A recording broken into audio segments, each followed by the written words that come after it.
现在看所谓的春节前北京的所有的冠状病毒的大传染是扯淡的事儿，完全是政治的一场叛乱。就像当年令计划想干掉习一样，一场叛乱。当时北京说啥事没有啊，装甲车都进京了。那么南普陀计划我讲完以后，很多战友都忘了。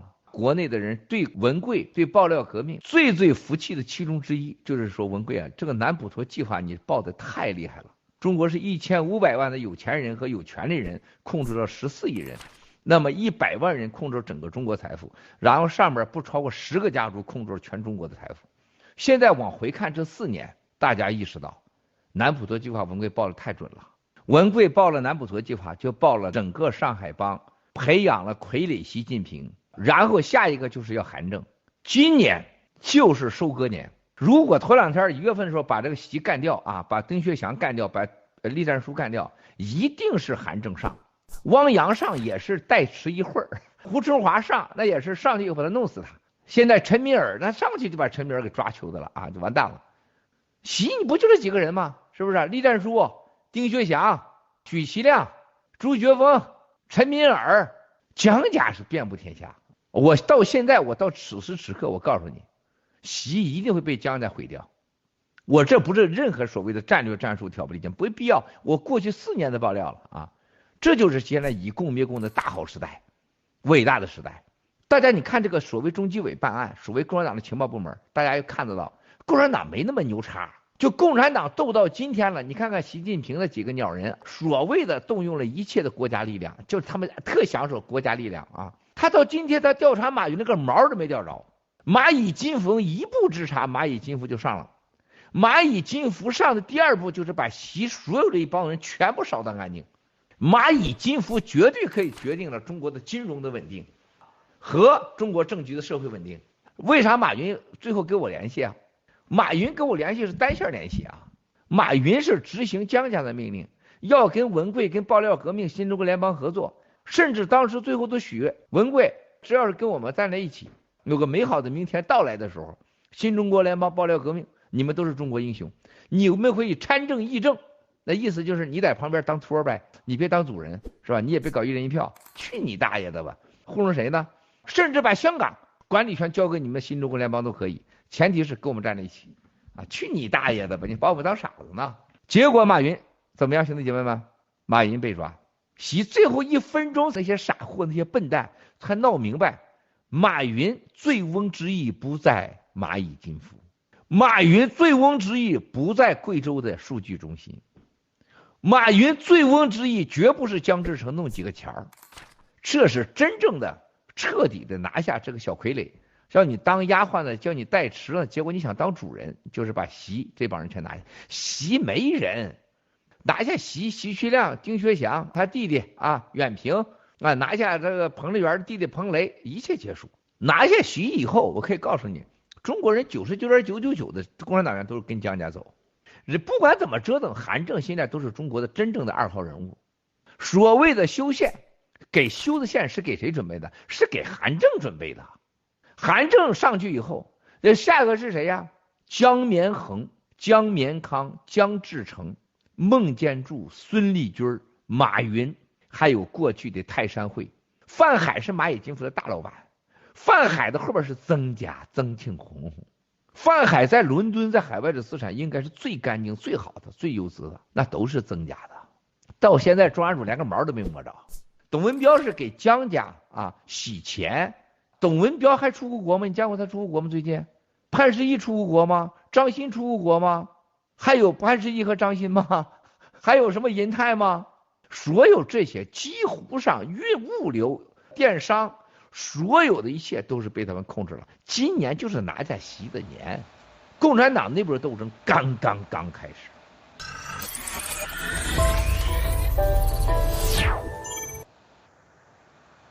Hello, good afternoon, everyone. Welcome to the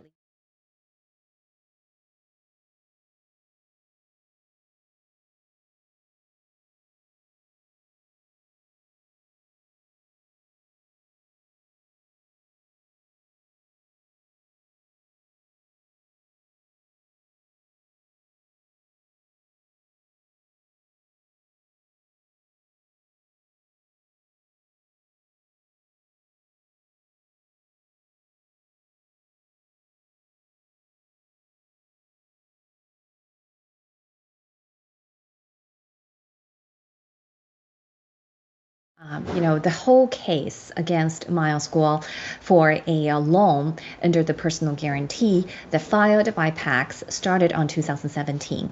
We have already spent the first 10 episodes explaining what has happened from 2017, actually from January 26, 2017, all the way to November 28, 2018. Okay, so where the Pax filed its third prejudgment order of attachment. Right on the screen, you will see the white parts. So we've gone through in the past 10 episodes. Also, we have not only talked about the legal case, but we also shared a lot of information regarding the rule bylaw. How does the CCP communist system, a so-called rule of law, works? Really, there's no rule of law. It's a rule bylaw, and the law is the Communist Party's law. And then we've gone through quite a bit, the CCP kleptocracy, how it works, and why it's bad for the people and for the world. And then today we're going to drill down a little bit more. And the green part on the screen where the print is green is where we going to touch a little bit today. So on April 18, 2019, Pax filed a motion for leave to amend the complaints, and that's the document number 309. Among other things, they include 2 additional defendants in their amended complaint. They wanted to include the Geneva, New York, and the Geneva BVI, which in last episode we explained exactly what these 2 companies are for. Basically, Miles Guo purchased the Sherry Netherland Hotel through these company. Actually, to be exactly accurate, I shouldn't say Miles Guo purchase, but because the purchaser really isn't Miles Guo, but is the Geneva, New York, which the sole shareholder of the Geneva, New York is the Geneva BVI. But we've already explained the ownership of the residence that is in dispute, and also we explained the source of funds for that particular luxury apartment on the 5th Avenue in New York, Manhattan. So if you wanted to review the details, you can definitely go back to episode 10 and you will find all the answers you have been looking for. But today I want to mention that in this additional amendment to Pax's complaint, Pax is adding a claim against Miles Guo, which is alter ego. Alter ego, if you search online, it's a legal term. Basically, another way of saying it is it's to do with the corporate veil. People saying it's piercing the corporate veil. So what does it really allow the plaintiff to do is alter ego allowing for individual shareholders, directors, or officers to be held liable. Otherwise, it wouldn't, right? Otherwise, the corporate liability, that's why the purpose of established LLC, which is limited liability of corporation. But if Pax be able to claim alter ego, then they'd be able to pierce the corporate veil and holding Miles Guo liable individually, okay, for what they've, made up allegations against Miles Guo. But in this particular sense, that's what alter egos mean. So they say these 2 companies are Miles Guo's alter egos because they accuse of Miles employed a shell companies in a scheme, to purchase the residence and then to shade the residence from Pax in order to frustrate its efforts to collect the money. They claim that Miles owned to Pax under the personal guarantee. So the whole thing we've explained in the previous episode that it's fake, it's made up claim, and we will give you more evidence to tell you why we say it's a made up, because we will examine the documents where they claim that Miles signed it, but then Miles said he didn't sign it. So we will show all the documents to you and we will show the signature. But today, when I look at the case, when I spent time digging more information, for me, I find it's very, very ironic in a sense that the thief is accusing the innocents of stealing. Okay, so because in the previous episode, I always say that thief is the CCP kleptocrats. The kleptocracy, they've steal the wealth of the entire nation and the 1.4 billion slaves. So they're the biggest the criminal of them all, and they've done so much damage to so many people, but they're accusing the innocents of stealing. and no one to question them, basically. All the powerful multinational companies are kowtowing to the CCP. All the multimedia afraid of, piss CCP off. They kind of a self-censor. They engage in self-censor. They don't want, even the countries, like even other countries' leaders have been silent. When they're supposed to, when they should challenge the CCP on an international affair, but they self-censor themselves. They are not daring to ask the question, to ask the thief, to confront the reality. And this is why I decided, just before moving forward in the Pax case against Miles Guo, I wanted to take a detour, and I wanted to kind of spend 2 episodes, or possibly 3, possibly today and the next Friday, this Friday's show. I want to focus on the communist thief and their schemes to steal and plot against the people and the nation. This is why I decided, I'm going to do this episode, and next episode, which is going to be on Friday, and I will have a new co-host joining me on the show, and his name is Nicole. So she's not available, so that's why I'm doing it alone. And in this episode, I will pave a lot of way for us, for the Friday show. So let's turn to the next slides, the CCP kleptocracy. 300. So I think in episode 9, I've mentioned I had one slide called the CCP kleptocracy 101. So that's an entry level, but today I'm going to give you some heavy stuff.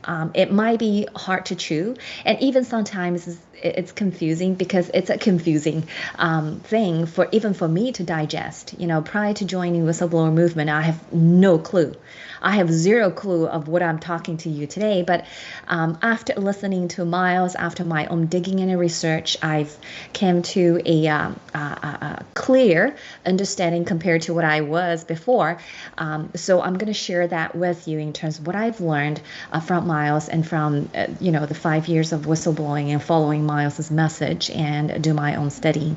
So because it's advanced level, so that's why I call it 300. We're not in the 400 yet, because I guess 400 is ultimate knowledge about the CCP kleptocracy. I can't claim that. I think only Miles can, because he's the one that basically worked within the system for 30 years, and he's seen it all. And he had a plan to taking down the CCP very early on, which is 1989, after he was released from the Qingfeng Detention Center after the 22 months torture in Qingfeng Detention Center during 1989. So when he was released, it was 1991.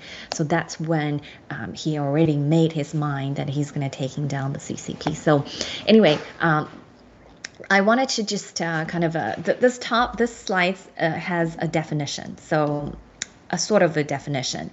It's very simple. It's private-owned enterprises equals to kleptocrats-owned or controlled companies. And then state-owned enterprises also equal to kleptocrats-owned or controlled companies. There isn't typo here. Okay, so this is not I typed it wrong. This is what I want to just put out for you. In order to help you understand that, we're going to go through today's show, and then I'm hoping that you will have a better understanding why I put that formula there, just to kind of show you. And there is a slightly distinction between the private enterprise and state-owned enterprise, and the distinction depends on the kleptocrats. Okay, so when we talk about which kleptocrats owns what, that's going to ultimately define whether it's a state-owned or private-owned. But we will explain this as we go on.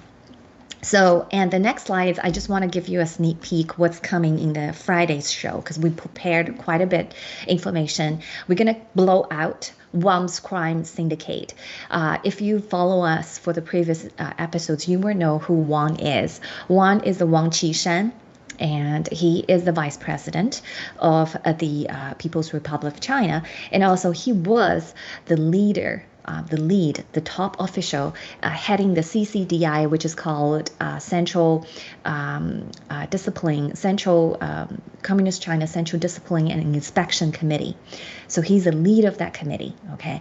But as I said, the biggest thief is calling for anti-corruption, and we're gonna leave the heavy stuff. There's a lot of these are not a conspiracy. These are facts. Okay, it's just the facts you don't hear anywhere else. Nobody dare to talk about it, and only on whistleblowing platform, and only on Miles School's platform, you will hear about the truth.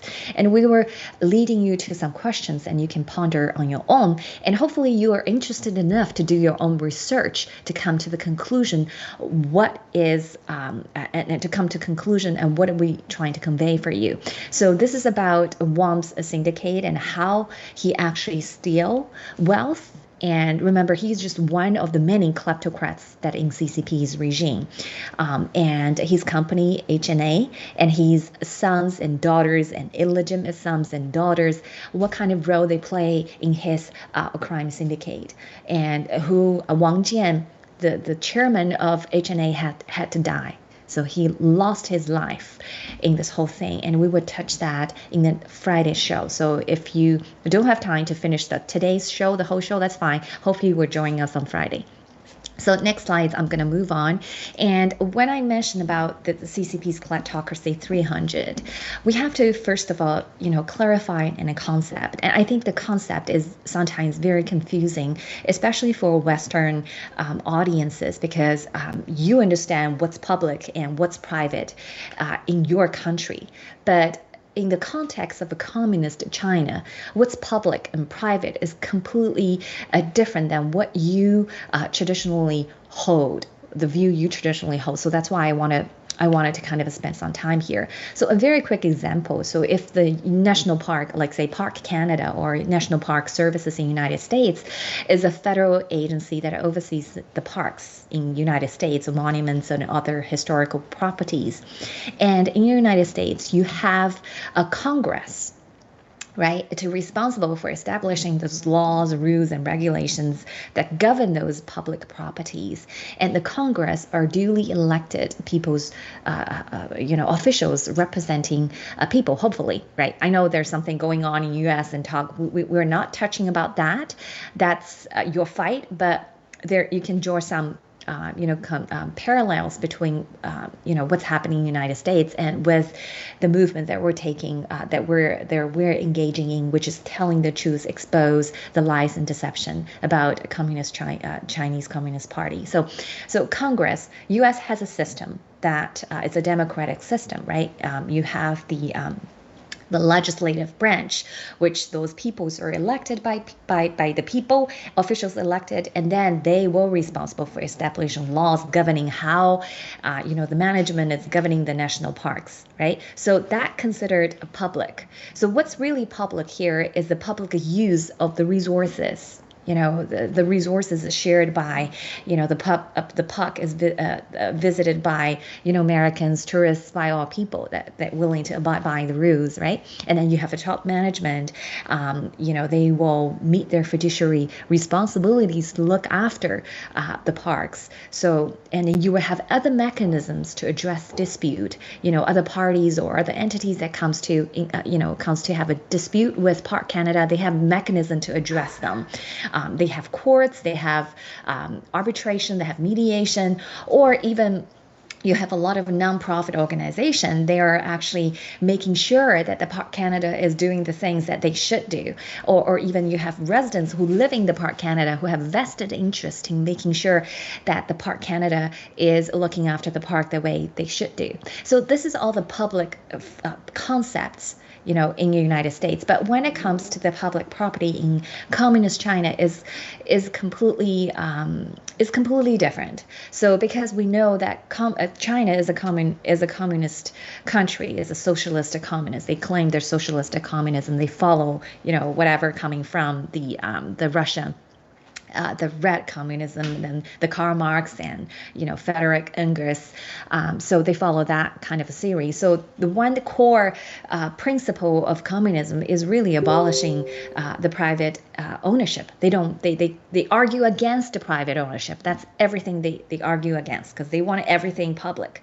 But public is a very abstract concept, right? If there is no responsibility and if there is no rule of law backing up that responsibility, if there's no transparency in process, there's no public, because at the end of the day, there's somebody needs to look after the park, right? Somebody has to be responsible. Either it's custodial responsibilities or whatever, management, day-to-day responsible cleaning or whatever. Somebody has to look after that. So this is where the communism, the biggest lie is. They told those, they call them those, they divide them into class, right? They call the poor people, the low class, as proletarian. They say you don't have, you are have not. And then the bourgeoisie class are haves. They have all the resources. So they told the poor people, say, you're going to take over, those resources from bourgeoisie. And once you take over those resources, you have to abolish private ownership.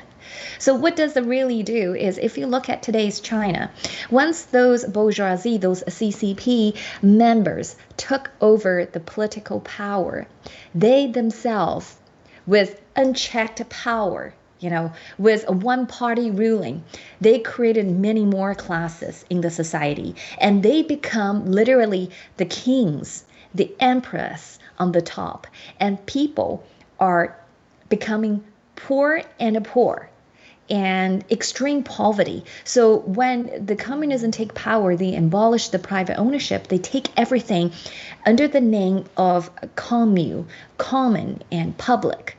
But really, as I said, somebody has to look after that, resources or, means of productions in the society. Somebody has to, look after that. Who that is? They themselves, the Communist Party leaders. Whoever can gear the most power, can call the shots, they are highly concentrate the power in themselves. So they become the custodial of those public goods in China. So really, when you have, in China, we have the economic reform in early 1980s when the World Bank, sent us loans, when the Deng Xiaoping, the leaders of the Communist Party, had entered into agreement with, those power in the world, United States, World Bank. They decided to open the door, inviting, those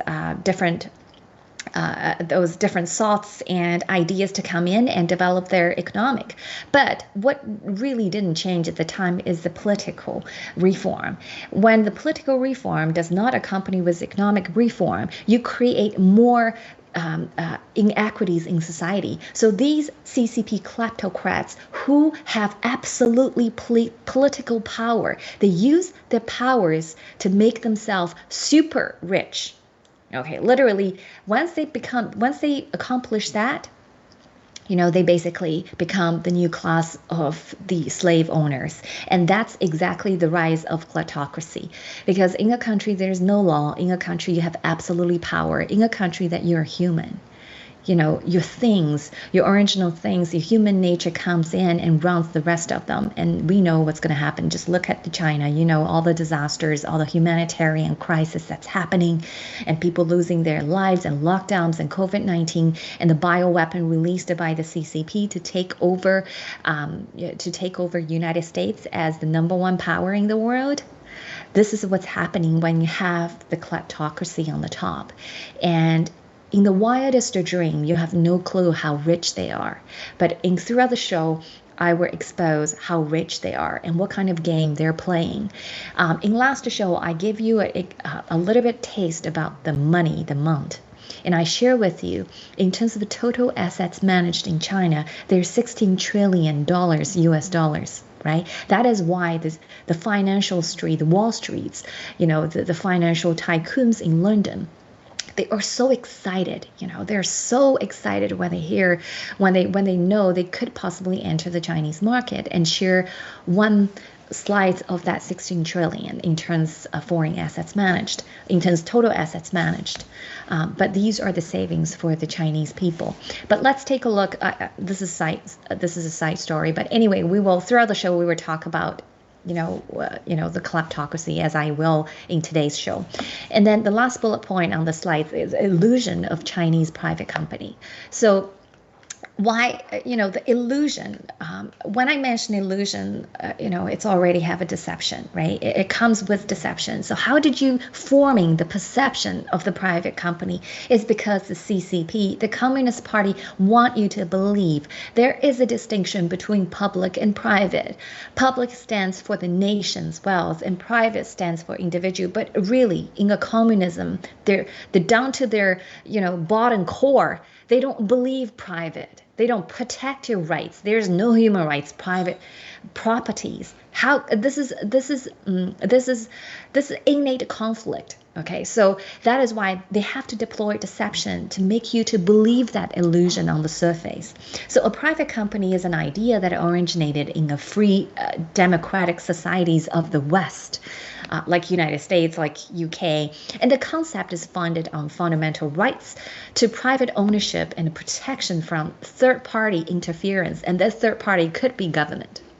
So if the United States government asked a company to hand over its patents or customer data like they did with Apple, the business can say no to the US government, okay?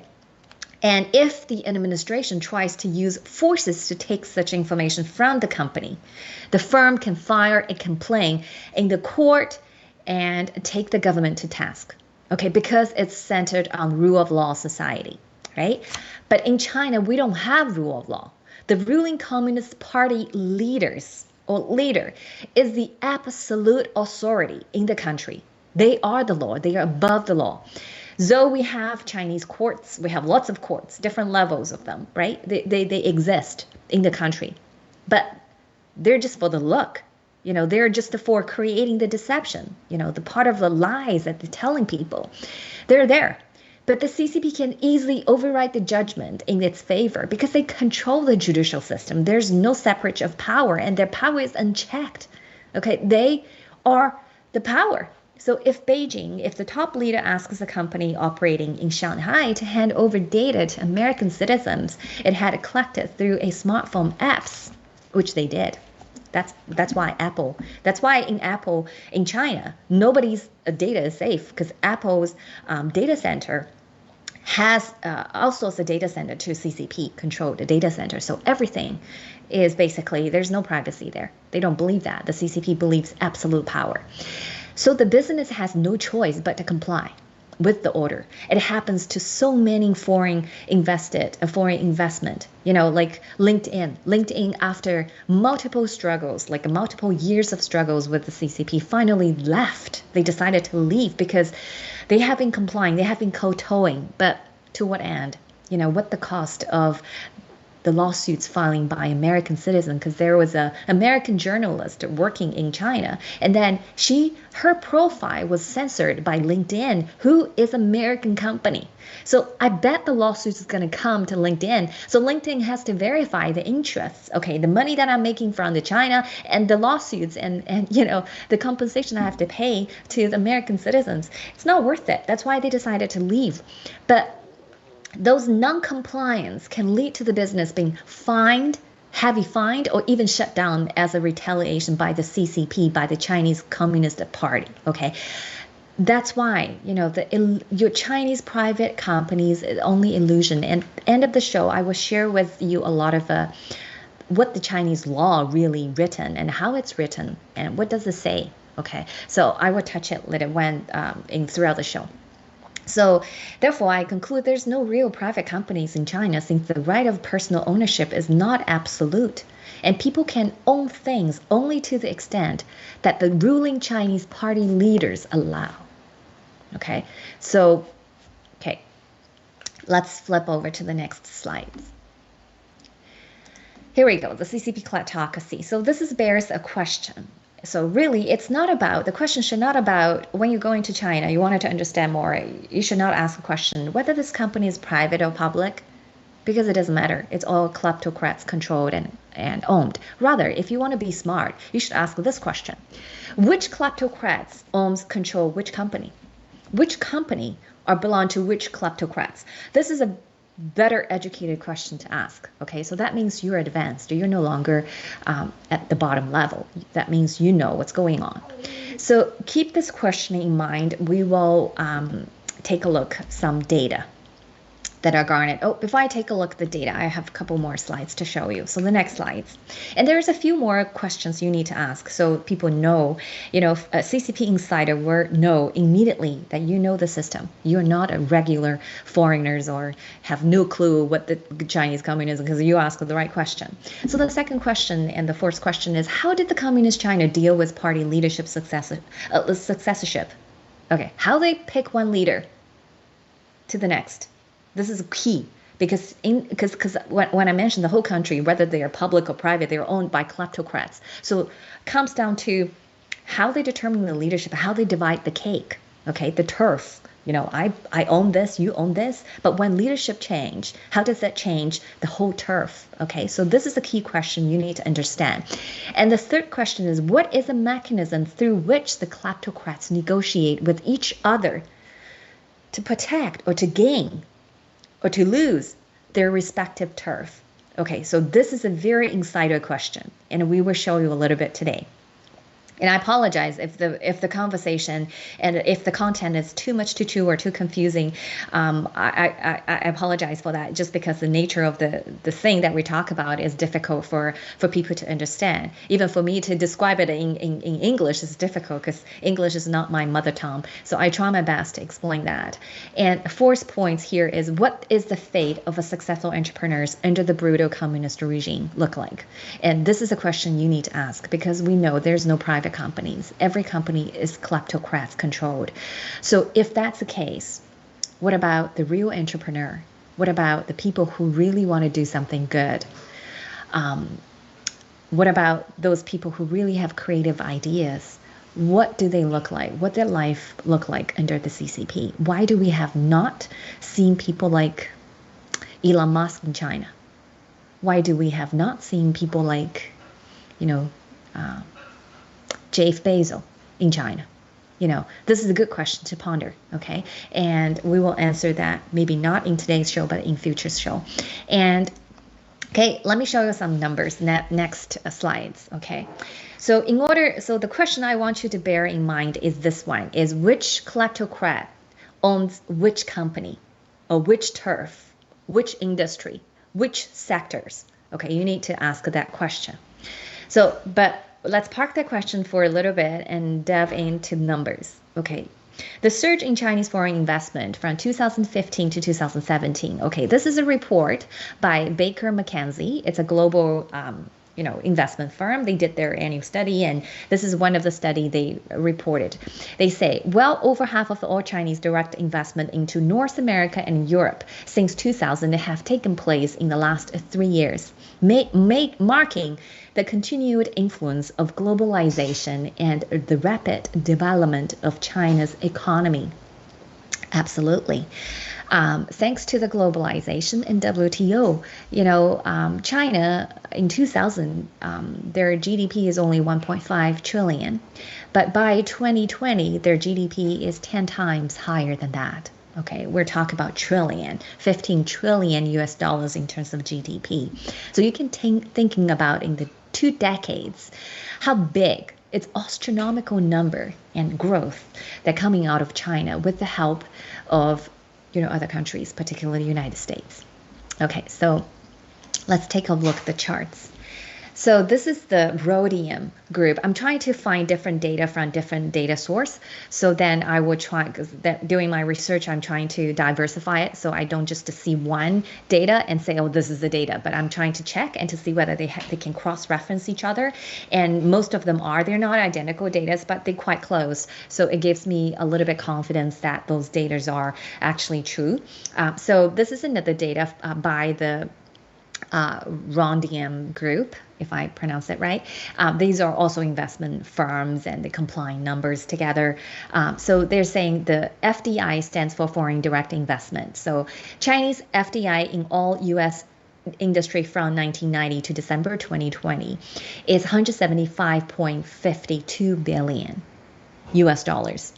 But if you look at the charts, there's a two kind of sets of data I want you to pay attention. One is a 2016 and 2017, which is in the red lined box, and you will see this is basically a spike.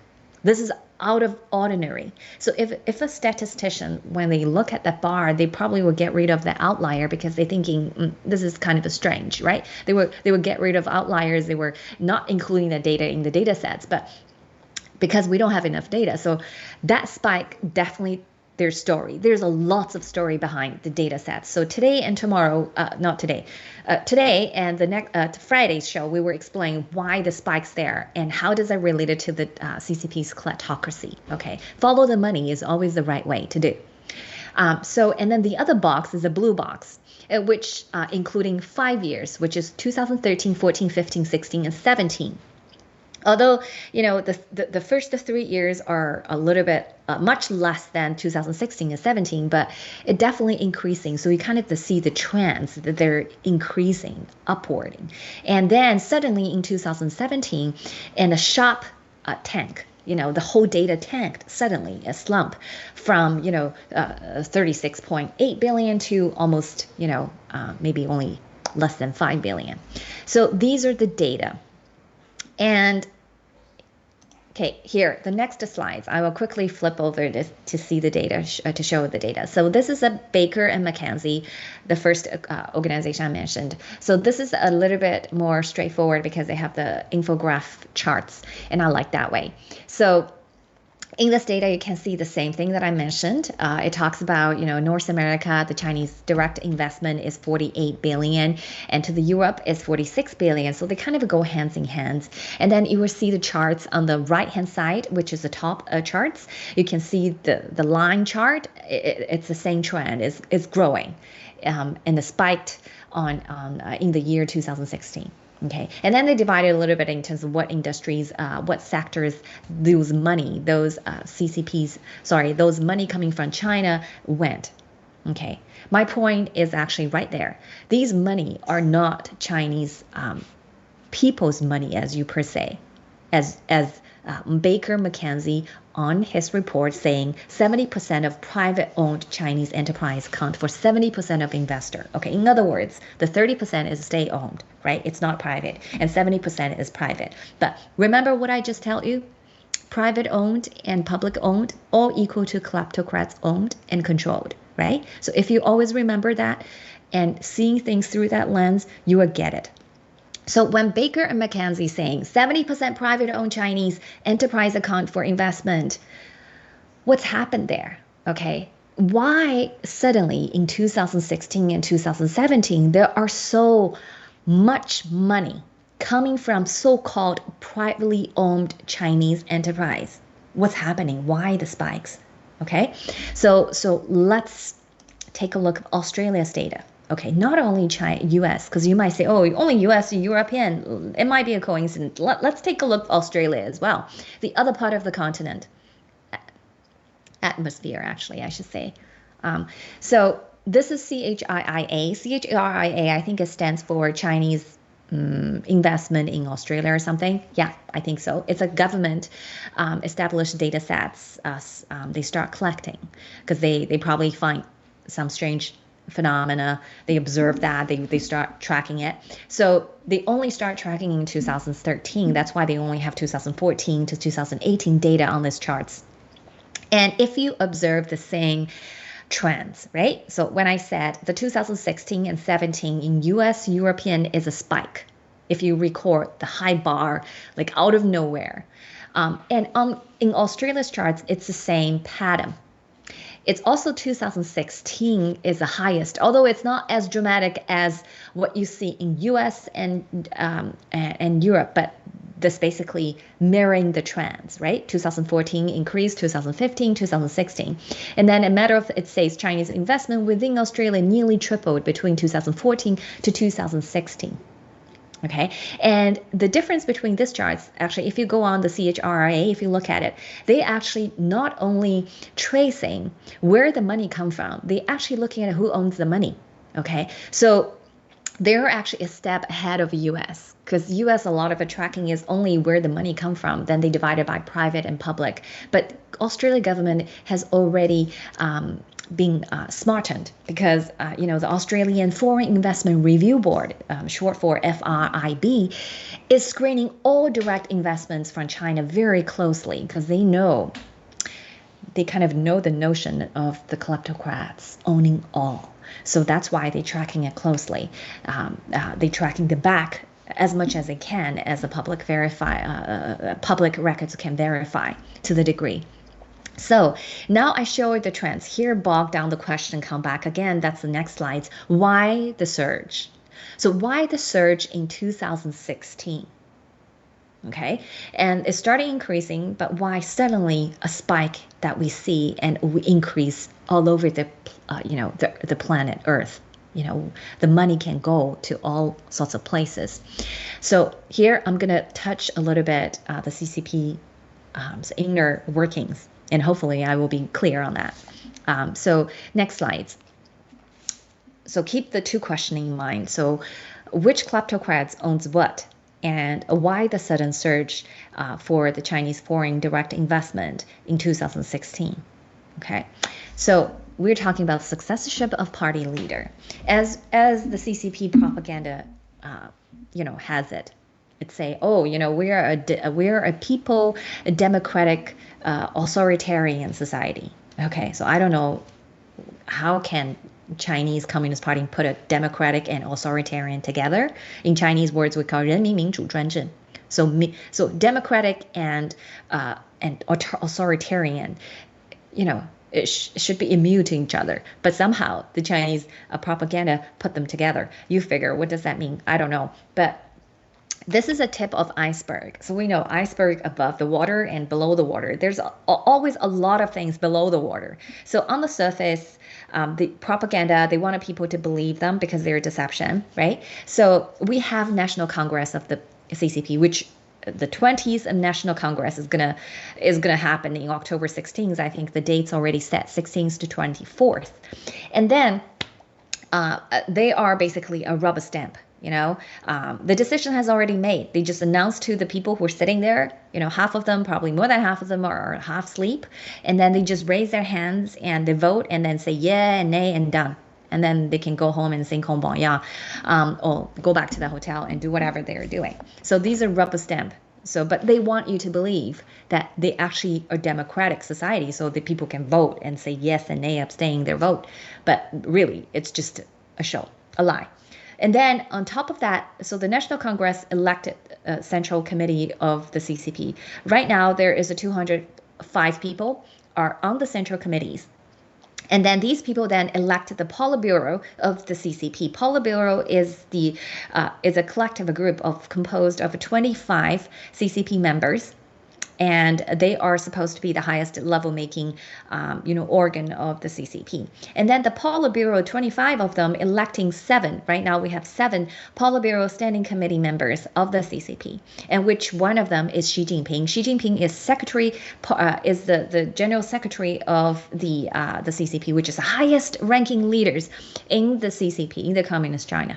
Okay, and he is one of the Politburo Standing Committee members. So this is on the surface, okay? So let's take a look how they really make a decision in terms of who should take the leadership position. Below the waterline, it says, a series of deliberations by retired Politburo Standing Committee members. Okay, the retired Politburo Standing members possibly are more important than who is the current Politburo members because they are the real people that calling the shots because they have already occupied the turf. They already have their network and in place. Okay, so they always perceived to be more powerful at the table. Okay, so the retired and the current Politburo members, and they are closed door meetings. Okay, 25 of them. Think about them. They close door the meetings. After the meeting sessions, they might meeting independently. If you remember the reality show Survivor, some sort of like that play parts in here as well, but except these are real. Okay, a Survivor is highly edited and staged reality show, but this is real. So in Beihai, in Beidaihe, in the summer, So all the decisions and discussions and all the negotiations and deal makings happened in the summer in a closed door meeting in Beidaihe before the Congress of the CCP convenes in the fall. So now the National Congress is going to start in October, but they already know who is going to be the next party leader because throughout those closed door meetings, they have already made the decision. Okay, so in 2012, in the 18th National Congress, they announced, Xi was the chosen one, that he should be the secretary, the general secretary of the CCP, the highest ranking, the president, in other words, the president of the PRC. Okay, and that's why he came into power. But I already mentioned, it's the retired Politburo Standing Committee members are the most powerful men, right? It's not the current. So when it was 2011, prior to Xi Jinping took power, it was Hu Jintao. So Hu Jintao came into power in 2002. Okay, and taking it from Jiang Zemin. Jiang Zemin is the prior to Hu is Jiang Zemin. So the 10 years of Hu. So Hu was at the table, and plus the Jiang faction is also at the table. So basically, the negotiation is between Jiang and Hu and the rest of the Politburo. And if you recall for the previous episodes, we mentioned about the CCP kleptocracy. They have 3 factions. They have let's say, gang. They're gangsters. Because we say they're mafia states. If you look at them as a mafia and gang members, you would understand everything I share today and the next Friday better, because you would chew and digest it better. So they have their, cronies, they have their gang members, and 3 factions are Jiang's faction, and Xi's faction, and also the other faction is Hu's faction, or the Chinese Communist Youth League faction, which is Hu faction. Okay, so Jiang and Hu and the other party decided, okay, Xi is going to be the newly selected leader for the country in 2012. Okay, so you can see Xi is already in a very disadvantaged position because in terms of power-wise, right, he is a rookie. He just came into the game and he just came to the standing committee. So he does not have much of the roots in the entire CCP, the gangster, let's put that way, in the mafia state. Okay, let's skip the next slides. We go to the slides 15, if you can, KK. So I just talked about the successorship, and now we're going to say, I asked the question prior to that is why the surge in 2016? Okay, here I'm going to give you a piece of hint. You may be able to link it yourself, but if you can't, I will link it for you later on. So in 2012, when Xi came into power, okay, Xi said, okay, I am the leader right now. Okay, I own everything, but that's his illusion and fantasy. He wished he owns everything, but no.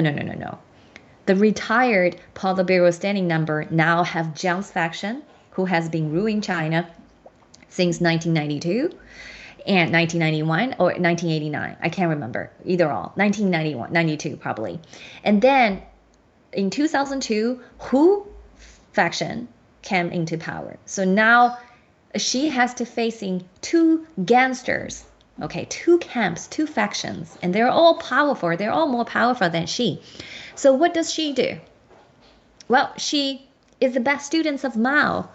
So Xi look at what Mao did in the past. Because history, we always learn from history. If we all can learn from history, we will be the wisest man in the world. But we don't.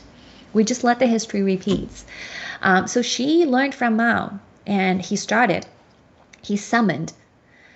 an anti-corruption campaign. Okay, so and the first 5 years, that's the first political campaign that he summoned, and it's continued on. Even though 2017 ends, 2018, even now we still have anti-corruption campaign that headed by, another person picked by Xi. Wang is no longer in the picture because Wang has led the CCDI, which is the committee of the discipline, Central Committee of Discipline and Inspection. Yes, that's a correct name. Central Committee of Discipline and Inspection. So Wang was appointed by Xi Because as I mentioned, she was a new emperor, came to the table, and it was a rookie, and he needs to grow his empire, and he needs people to help him. Although traditionally Wang considered is in Jiang's faction, because in Jiang's faction, Jiang has recruited quite a bit of people, and Wang is absolutely bets loyalty in Jiang. But because the emperor has changed, and because Jiang faction wants to oversee making sure that this rookie, she does not do too much damage, okay, to Jiang. So they probably one is sent by Jiang as a I don't know, as a advisor, a special advisor, just to kind of overseeing Xi, making sure, he does things right and not make too much charm. So that's why Wang was appointed as the CCDI. Remember, all the negotiation it has already done in the closed door. So that's including the appointment of the key leadership. Who is doing what. It has to be a compromise by all the interests group. Okay, in their meetings, they don't care about people. They don't care about what about the 1.4 billion people? Will their livelihood be better or be worse? How do I serve them better? This is not even on their dictionary. Okay, the only thing that on the dictionary is two things. One is the CCP legitimacy, how they be viewed by others, by the people in the country, and by foreigners. And the second is which kleptocrats owns what. How they divided the country, how they divide the economic gain. How they divide the economic gain created by the 1.4 billion slaves. That's the only thing that on their book. So when they go closed door, that's all their focus is on. So anti-corruption, in the name of anti-corruption. So Wang Qishan called there's a systematic corruptions. Absolutely, I agree with him. The whole system is rotten. The whole system is actually mafia state. They're self-perpetuating this corruption. It one never ends. Whenever a dictator gets power, the next thing that he's trying to do is maintain that power and eliminate any threats that he detects or feels. So Wang Qishan called it systematic corruption. And then Xi, the new rookie, called improving China's rule of law. It's very familiar, because he even published a book called Xi Jinping's Thoughts on the Chinese Rule of Law. But we already examined, I think in episode 7 or 8 or 6, I can't remember the exactly episode, we talk about what's his thoughts on the rule of law. It's bullshit, basically. It's completely a lie and deception. It's a rule by law. It's a rule by law in the CCP's law and his law and Xi's law. Okay, because Xi now is a new emperor. So, results of the 5 years anti-corruption campaign, leading to 1.4 million CCP members purged. This reminds me of the Stalin's Great Terror. When Stalin came to power in 1929, he purged, I think, probably 1/3 of the Communist Party. I think it was 1 million at the time. But it's quite similar. Like you can see those communist states, when the new dictatorship just had a taste of power, they starting secure their power because they had to. Because this is a survivalship. This is a game. This is a death and live. Brutal as that in a communism mafia state. So because of those corruption, there's 1.4 million CCP's members. Why so many? Because remember, the Jiang's faction, the Youth League, Hu's faction, they all have their network. They all have the people, right? Already planted in the different level of government. All the way from towns to cities to province to federal level to central government level. They all have their peoples. They all have their entities that guide their resources, guide their interests. So when she feels threatened, by the other retired member, the leader of the other factions, those political infighting never ends. It's just ongoing, never ends. And today we're still seeing that. So she doesn't feel safe. So next slide, slide 16, so we can see what she did. She did 2 more things to secure his power, to make himself feel more secured, I guess, to be able to sleep in the night, I guess. The first thing, 2017, September 8th, Reuters sweeping changes in China's military points to more firepower for Xi. Of course, right? So you wanted to making sure you have a very tight grip on the military personnel. So Xi actually, when, he took power in 2012, he couldn't right away to change all those key leadership, because then this will touch the fundamental interest of the other gang members, right? So he has to lay low. He has to play as Jiang, the more powerful Jiang faction and more powerful Hu faction, what they've, negotiated in a kind of a deal. So he has to follow through, but he never ceased at any even 1 second to regain, to secure his power. So when he feels safe, he started, making big moves and changes. And this is definitely one of them. That's why he waited for 5 years. Only after 1.4 million CCP member has been purged. And he's using terror to rule. And he is using terror literally to tell the rest of the CCP members, say, hey, I'm the boss. If you are not showing your loyalty, your fate is going to be one of them. Okay, so he's sending them messages throughout the CCP gangster, network. So that's why in 2017, he's been able to do that after 5 years of the activities that he, prepared. And the second things he did is, China says irrational outbound investment curbed. Okay, so let's take a look at that, because that has everything to do with the surge. Okay, so let's take a look at the next charts. So in 2017, there's another thing happened, because Xi has solidified his power, so he's safe enough to make big changes. One change is military, a second change is money. Okay, so this is a chart from the one of the previous investment group. I think it was called Rhodium or something, Rhodium Group. So in one of his reports, there's a chart. You can see the red dotted line. So the whole chart is about a Chinese merger and acquisition in the United States. Okay, so it's a 3 months moving average. So each bar is showing a 3 months moving average US dollars in million. Okay, so we're talking about a lot of numbers here. So if you look at the left of the X axis, we're talking about 14, how many zeros? We're talking about 14 billion, okay? 14, 12 billion, 10 billion. We're talking billions of US dollars.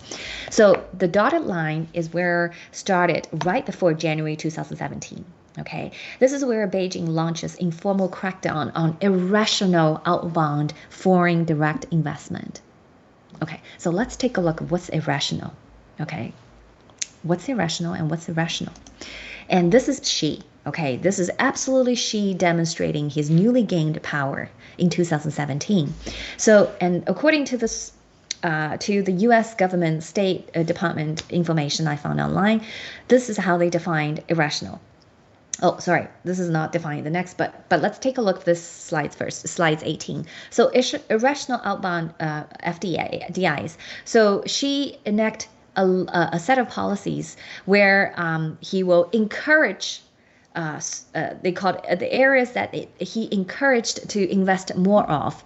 There are restricted areas of investment and also prohibited outbound investment categories. So by literally doing that, he's creating winners and losers. Okay, so whatever that was agreed in 2011, in 2012, in the closed door meeting, the negotiation, he now is churning the water and reorganize that. He's not willing to abide by the rules that he agreed to, because he sees, I'm the boss. I should say, and people should listen. I have the absolute rights. So he's start churning the water. So this creating winners and losers. So next slide. So this is a definition of what's irrational. So irrational, of course, is encouraged, right? But the restricted is irrational or even prohibited. So Xi says, those areas, no. Okay, properties, hotels, cinemas, entertainment, sports teams, and financial investment. Okay, so you think maybe she's thinking about, so what do you think? What information went into Xi's mind when he decided what kind of investment should be, grouped under irrational? Do you think that he will look at the market data? Do you think that he were thinking about people? Do you think he was thinking about macro level economics? Mm-mm. He was thinking about his enemy. He's only thinking about his political enemy, who is going to take him down, how he can gain more power to secure, to feel safe, and how he can help his family to become more rich or more powerful. So every single categories, there's people behind that categories. And these people, as I introduced the concept, white gloves. If you don't understand what white gloves is, you should look at previous episodes because we explained that. White gloves are those people cultivated and recruited. These are public figures by the CCP kleptocrats to launder money, to do other matters, to gain more wealth, to transfer the wealth. So these are the networks they grow throughout, either within the CCP party structures or outside. So like Jack Ma, we talk about, like Shan Weijian, the CEO of the PAG, the plaintiff, who bought the case against Miles. These are white gloves. So every single thing that restricted here, there's a person stand behind that. So she is targeting them and calling them as irrational investments, okay? And financial investments here. She listed financial investment. There's a string attached to that. Not all financial investment is prohibited. Only those financial investment does not tie to a specific project is prohibited, okay? And in the previous episodes, I disclosed, if you listen carefully, who managed the financial matters in the country? Who controls the financial matters in the country in CCP's faction? Is Jiang's faction and Wang. Wang is the #1 kleptocrat that controls the financial affair in Chinese Communist Party. His background coming from bank. Very early on, he helped the World Bank channeling those funds to pay the rural funds to help in the very early days, in early 90s. So he has a background in bank. So his network is throughout the banking system. So he is a financial czar in communist China, Wang Qishan. But here, after 5 years working together, anti-communist, anti-corruption campaign, she is basically turned against Wang in 2017 by calling a restricted investment. Okay, so the encouraged area is advanced manufacturing and high-tech assets investment that promotes China's OBOR development strategy, One Belt, One Road, or also known as BRI, Belt and Road Initiative. Okay, development strategy. This is single-handed, a strategy planned by Xi, because OBOR was officially launched in 2013. Okay, right after, a year after Xi came into power. So, and who is a high-tech technology asset? Xi's family. If you look at Xi's sister, her sister's husband, her sister's daughter. Okay, so they are trillions, they are billions in assets. Okay, they are investing heavily in the high-tech assets sector. Okay, so that's why she is encouraged investment for his own good.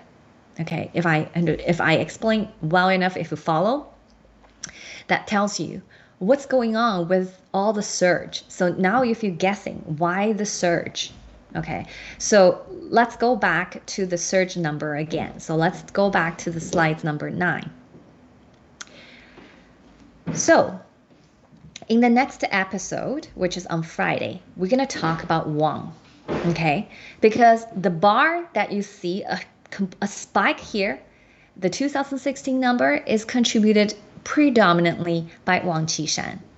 Wang Qishan knows once the 5-year ending, once she's, gained more power, he will be sacked. And Wang knows that. That is why in 2016, he used his H&A, moved this much money to the United States, and continued in 2017. But we will leave the details in the next show.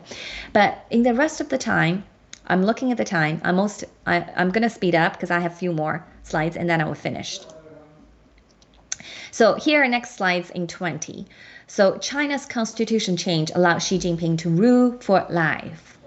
Okay, so Xi, after 5 years, efforts with anti-corruption, he basically rooted himself in this mafia state, and he at least confident enough to actually change the constitution, and nobody said no.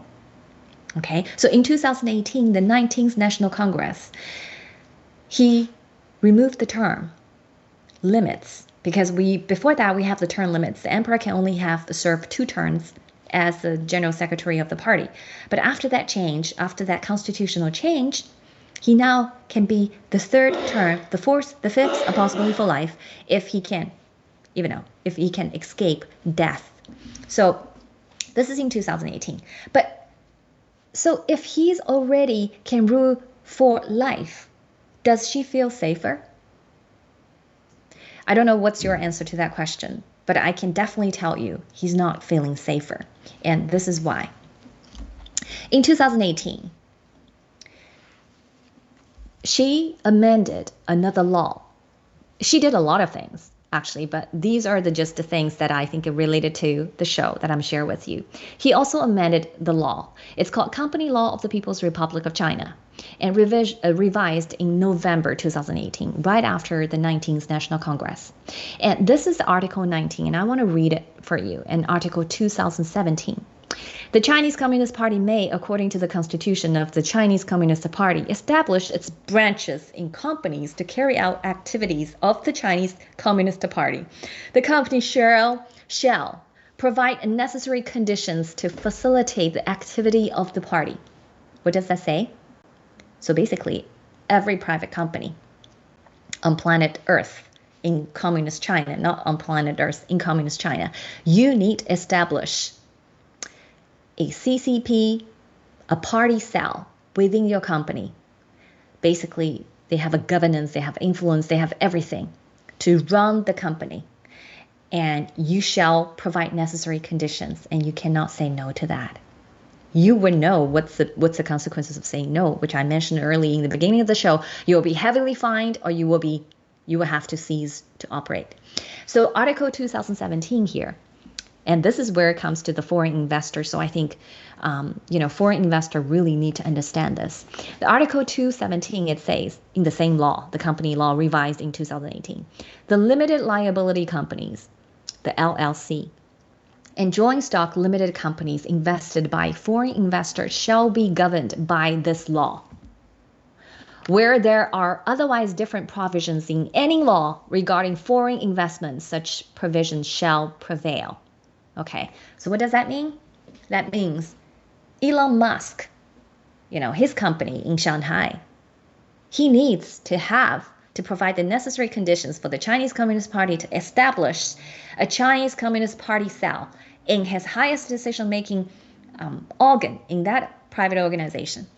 So let me ask you, are private Chinese companies really private? Is she really feeling safe? Why does she want more control if he feels safe, right? Okay, so I wanted to end the show with this, and I want to keep reminding people, because we're talking about Maya School, the legal battle of the of the century with PAX, with the CCP's proxy PAX.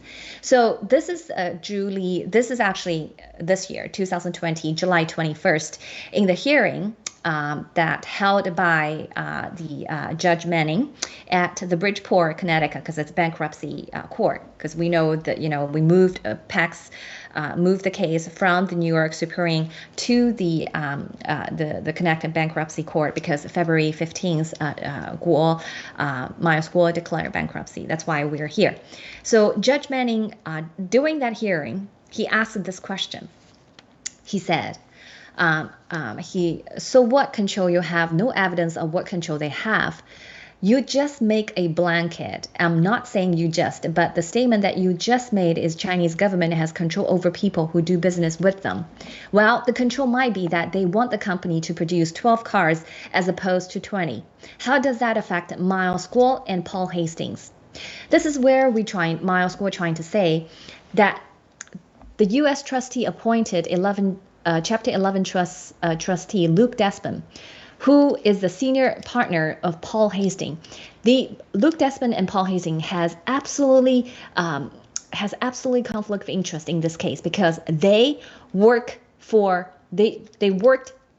not work for, but they have their establishment, the law firm, three of them, established in communist China, and they're making billions from the communist China every single year. Okay, so they're compromised because I just showed you how the CCP used the rule bylaw to control everyone. Okay, they're political infighting and they control every single individual and every single private company.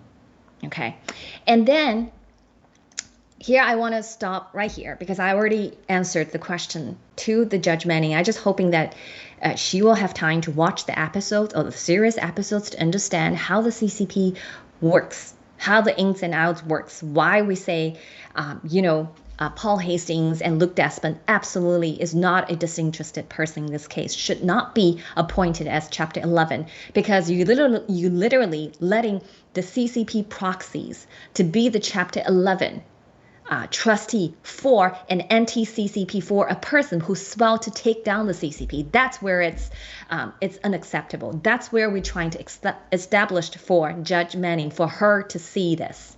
So anyway, I didn't finish on my CCP kleptocracy, but my time is running out, and this is very heavy lifting, and so I wanted to create a break here. But next, if we can go to the last slides, the 23rd. Oh, actually, I didn't play a video, did I? I actually prepared a video for you, but this is an important video. Let's take a look at the video. KK, if you can play the second video, the Indian news. If we can play that, will be wonderful, because there's only 1.5 minute. So, thank you. 现在看所谓的春节前北京的所有的冠状病毒的大传染是扯淡的事儿，完全是政治的一场叛乱。 就像当年令计划想干掉习一样，一场叛乱。当时北京说啥事没有啊，装甲车都进京了。那么南普陀计划我讲完以后，很多战友都忘了。国内的人对文贵、对爆料革命最服气的其中之一，就是说文贵啊，这个南普。 Via this new policy, Beijing is, in essence, sending a stern message to private enterprises to ensure their loyalty to the Communist Party. The document says that private enterprises should unswaveringly listen to the party and adhere to party's leadership. The document further advocates increasing the role of party members in private enterprises. Values and interests of the private economy have become more diverse as socialism with Chinese characteristics has entered a new era, according to the document. The document stresses on efforts to strengthen political thinking, guidance of personnel in the private sector, train competent representative figures of the sector, and support and serve the sector's high-quality development. Thus, it adds that strengthening the united front work with the private sector is an important way to realize the party's leadership over the private economy.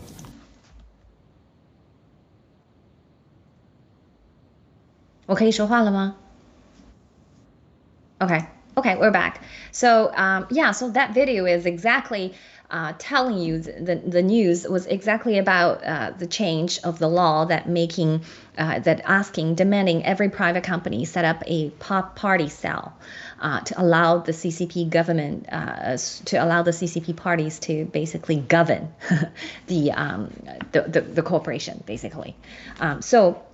But in that particular news, if we can on the screen, KK, leave the last slides on the screen when I'm talking, because I want to connect for you guys. So in that particular news, if you listened carefully, the news anchor mentioned about TikTok, right? Okay, so now when I mention the private company, I want you to think. The immediate question pop up in your mind is which kleptocrats owns TikTok? Okay, so this is I want to train your brain to think like. So that means you understand the CCP kleptocracy. You are already at the 300 level. So next time when I talk about an organization like TikTok, like Ants Group, you need to immediately thinking, okay, which faction owns that? Okay, which boss controls that? So here, TikTok, okay, Jiang's faction controls it. So in that news anchor mentioned TikTok facing trouble, but they're talking about, because we all know that the Trump, was looking at a few WeChat and TikTok because they're a real threat. They're a real threat to the United States national security. And in future shows, because we don't have time, I will talk about how they actually threat, why it is a national security issue.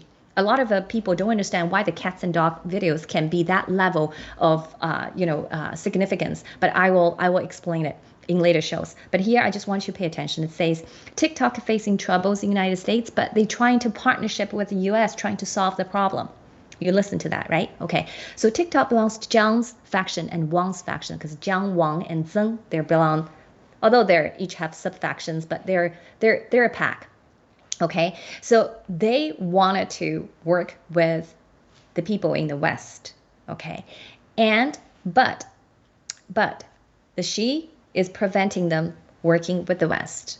Okay, so this comes to the slides that I'm on the picture.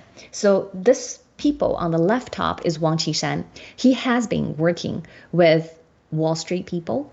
He has been working with a lot of, people, I don't even know the names, but they're super rich. They're probably the swamp creatures, I don't know. And they have been stealing the wealth from China. And this is where we're going to get to, okay? There's no heroes in the CCP's kleptocracy. There's only criminals. They need to answer for their crime. They're down to the 1.4 billion people and to the world by unleash the deadly virus and by fooling people around and telling you that vaccine is saving lives. So they need to answer for that crime they committed. But I will get down to the Hainan HNA and the ownership and source of fund of Wang Qishan, because PAX, the CCP proxy, has drilled down miles for that, and we answered that, and nothing wrong with it. We can leave it under the sun, but they have a lot to hide, and we wanted to give you drastic comparison and why they're afraid of truth, why they keep using deception to fool people, and because for their own survival, just like she did for himself. Anyway, thank you very much for watching this episode. And thank you, KK, for the OBS support. And then next Friday, I will have my new co-host with me, Nicole, and we will grill Wang Qishan and his family. So be sure to mark that on your calendar and join us for next week. Thank you very much. Bye-bye. 他们的恐惧是我们的武器，我们的胜利。谢谢了，兄弟姐妹们，你们健身了吗？行动，行动，行动！中共，你完了 ！Take down the CCP！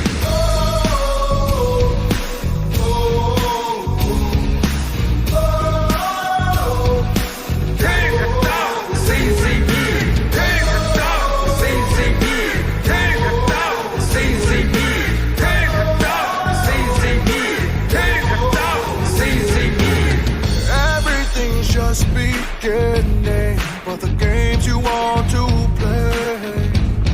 Bring it on and I will fight to the end. Just watch and see. It's all started, everything's begun, and you are over. Cause we're taking down the CCP. Spread the word all through Hong Kong. We will fight till they're all gone. We rejoice when there's no more. Let's take down the CCP. They have all lied for too long. We will end what they do wrong. Spread the word all through Hong Kong. Let's take down the CCP. Let the bullets fly a little longer, and you will surrender. Let the bullets fly a little longer. We will have freedom to live. We will win. You'll surrender. Let the bullets fly a little longer. Let the bullets fly a little longer. 中共， Let the bullets fly a little 你 longer. 完了！ Let the bullets fly a little longer. 中共，你完了！干灭中国共产党这个 CCP， 还能让我们们远离恐惧。Take down CCP. They try to scare the nation with fabrication, but we see through the lies. We won't fall, we will fight you back. Police corruption with crooked assumption. They ran our lives, but no more. We will win. We will take down the CCP. Spread the word all through Hong Kong. We will fight till they're all gone. We rejoice when there's no more. Let's take down the CCP. They have all lied for too long. We will end what they do wrong. Spread the word all through Hong Kong. Let's take down the CCP. Let the bullets fly a little longer, and you will surrender. Let the bullets fly a little longer. We will have freedom to live. We will win. You'll surrender. Let the bullets fly a little longer. Let the bullets fly a little longer. 站起来吧！ Let the bullets fly a little longer. 站起来吧！ Let the bullets fly a little 为 longer. 奴役的人们 Let the bullets fly a little longer. 行动！ Let the bullets fly a little longer. 行动！ Let the bullets fly a little 你 longer. 完了 Let the bullets fly a little longer. ！Take down CCP. Bullets fly a little longer, and you will surrender. Let the bullets fly a little longer. We will have freedom to live. We will win. You'll surrender. Let the bullets fly a little longer. Take down Let the bullets fly a little longer. Take down Let the bullets fly a little CCP. longer. Take down Let the bullets fly a little CCP. longer. Take down Let the bullets fly a little CCP. longer. Take down Let the bullets fly a little CCP. longer. Take down Let the bullets fly a little CCP. longer. Take down Let the bullets fly a little CCP. longer. Take down Let the bullets fly a little longer. Take down the evil CCP.